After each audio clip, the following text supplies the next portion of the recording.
Amigas e amigos, se o povo tivesse consciência do que se passa na Casa Grande, tivesse conhecimento profundo do que é a direita brasileira, a elite brasileira, certamente haveria uma rebelião social imediatamente. A coisa é muito descarada, degenerada, degradada, depravada.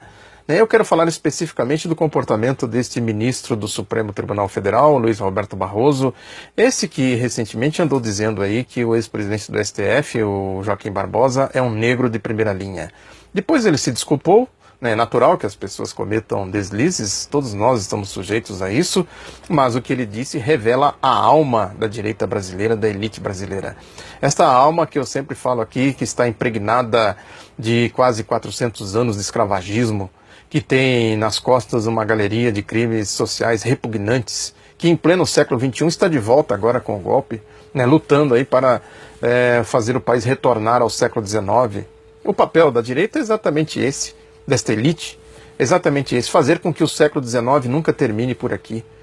Esse pronunciamento, portanto, do Barroso expressa exatamente esse ponto de vista, essa ideologia desta direita, dessa elite brasileira.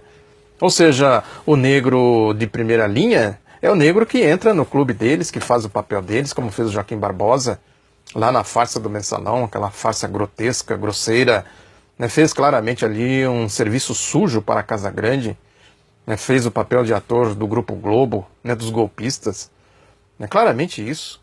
Esse é o negro de primeira linha que eles defendem, que eles acham que tem que ser assim. O resto é povo, é negro, mestiço, índio, pobre, que more na periferia, que more no sertão, sem a mínima condição de infraestrutura para a sua dignidade, sem saúde pública, sem escola pública, sem nada, enfim, sem a infraestrutura mínima para que se possa ter uma vida digna. É só ver como eles tratam aí as empregadas domésticas, os porteiros, os motoristas, o trabalhador de uma maneira geral. É povo, elite é elite, é assim que eles pensam, é assim que eles fazem. O golpe foi dado assim e a gente vê esses comportamentos aí claramente nesse sentido, como foi o caso do Barroso, mas ele foi além. Ele fez uma palestra lá na Escola da Magistratura do Rio de Janeiro, na sexta-feira, agora dia 9/6. A revista eletrônica Consultor Jurídico reproduz alguns trechos da fala dele. Ele estava falando lá da virada na jurisprudência do Supremo Tribunal Federal para permitir a execução da pena antes do trânsito em julgado da condenação. Essa mudança casuística aí, depois o Barroso vai dizer que, lá na palestra ele disse que não pode ter mudanças casuísticas nas leis, que tem que ter uma interpretação que não pode favorecer um ou outro, quer dizer, não pode favorecer amigos em suas decisões. Aí ele se utiliza, inclusive, de uma frase vulgar que circula por aí nas redes sociais, essa história do bandido de estimação. Isso é coisa de bolsonaristas, eles que andam falando essas coisas por aí. Sendo que eles têm aí, o que não falta, se a gente for procurar pela lógica deles, o que não falta é bandido de estimação deles. Tem vários deles aí, poderia citar aqui uma infinidade deles, a começar pela turma lá da Operação Lava Jato, a turma da mídia. Aí tem mais, muito mais bandidos de estimação aí que eles saem por aí dizendo, não tem bandido de estimação. Agora o Barroso se utiliza desse tipo de linguagem, de linguajar, olha aí como uma coisa rebaixada, depravada, degenerada. Eu vou até ler aqui para não ficar dúvidas, tá? Entre aspas aqui na revista Consultor Jurídico, ele diz aqui, não se prendia ninguém com advogados movendo recursos atrás de recursos. O direito não pode ir mudando de acordo com quem seja o réu. Isso não é Estado democrático de direito, é Estado de compadrio. O juiz não tem amigo, não pode ter corrupto de estimação. Deve aplicar o direito independentemente de quem seja o réu. A presunção de não culpabilidade é um princípio, não um direito absoluto. Se fosse verdade isso, todo mundo sabe o que é a Operação Lava Jato. Todo mundo sabe quem são os corruptos. Todo mundo sabe como são feitas lá as negociatas na Operação Lava Jato, das delações premiadas.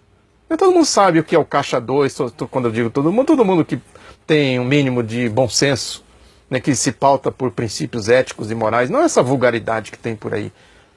Todo mundo que tem um mínimo de senso de cognição, de percepção das coisas. Aí ele mais lá na frente, que corrupto, enfim, que eles prenderam. Cadê?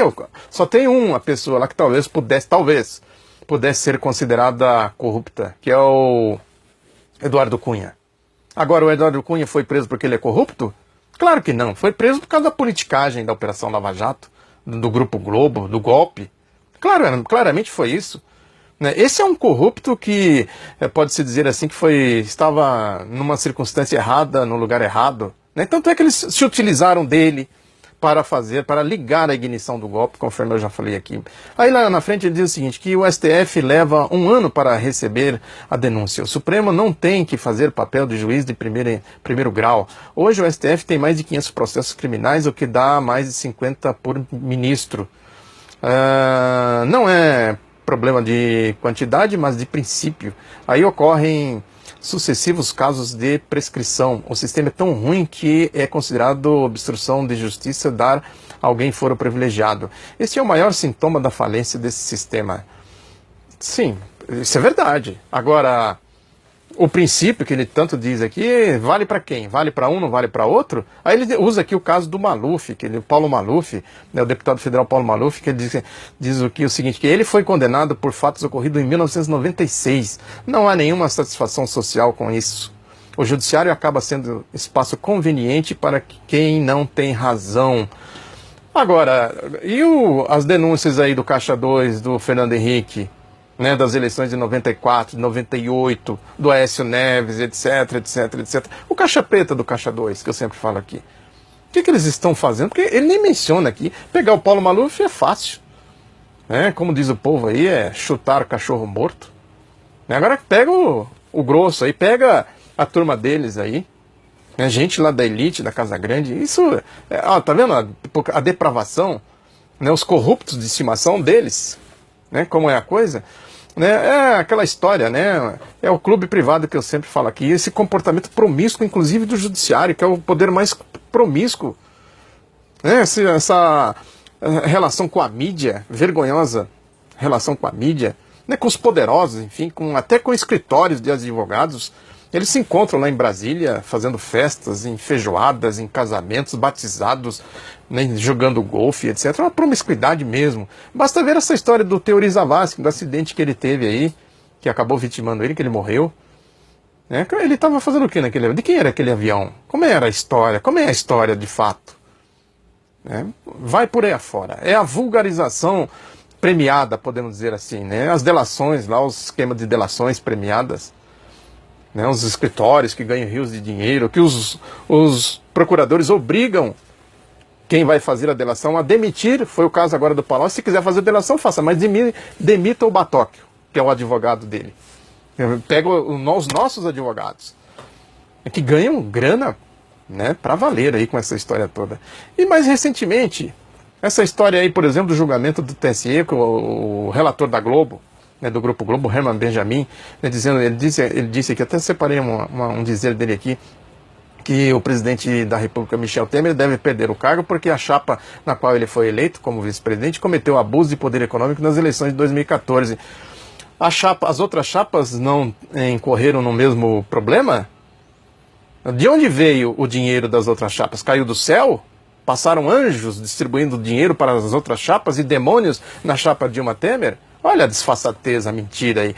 O resumo de tudo vem no editorial do jornal Estado de São Paulo, que é uma guerra ideológica contra o Lula, o PT, a esquerda, enfim, de tudo aí que representa a oposição a eles. E o editorial diz aqui que é preciso, acenando com a bandeira branca, nós ganhamos a parada lá no TSE e agora vocês vêm para o nosso lado. É que uma destituição, um impeachment da presidenta Dilma, está dizendo que há cerca de 1 ano foi um fato político capaz de deflagrar no país um processo de renovação nacional em todos os aspectos. Né? Mas o que eles estão interessados são as reformas, é isso que ele está querendo dizer aqui. Aí tenta desmoralizar o que ele chama aqui de lulopetismo, né? Aí fala que usa a Lava Jato, olha, a Lava Jato quando convém para eles, eles usam. Dizendo que a Lava Jato criou aí uma vigorosa ação anticorrupção, né, que melhorou os quadros políticos. Essa turma do golpe aí melhorou os quadros políticos. Olha só aonde vai a desfaçatez. Né? E diz aqui, inclusive, que agora esta oposição está fazendo um papel contra o Brasil, né, ao lutar contra as reformas. Né? Vejam como eles compõem o quadro, como uma coisa é muito descarada, como a Casa Grande é descarada. Brigam lá entre eles, o Estadão brigando com o Grupo Globo, a gente viu no julgamento do TSE, agora vamos todos aqui nos unirmos, porque aqui nós somos conosco, ninguém podosco. Luiz Roberto Barroso, Estadão, Grupo Globo, né? As coisas vão se compondo aí a Casa Grande. O jogo sujo da depravação da Casa Grande. Precisam destruir a reputação do Lula, da Dilma, da esquerda, do PT, de todo o projeto desenvolvimentista de progresso social, dizendo que foi uma coisa voluntária. Tudo que é voltado para o povo é populismo, voluntarismo, corrupção. É assim que eles tratam as coisas. Nesse moralismo de fancaria, de prostíbulo, que eu sempre falo aqui. E a gente, nestas manifestações agora, a gente viu isso. O Luiz Roberto Barroso, o ministro do STF, apenas sintetizou tudo isso. Muito obrigado pela atenção. Divulgue ao outro lado da notícia. Um abraço, até a próxima.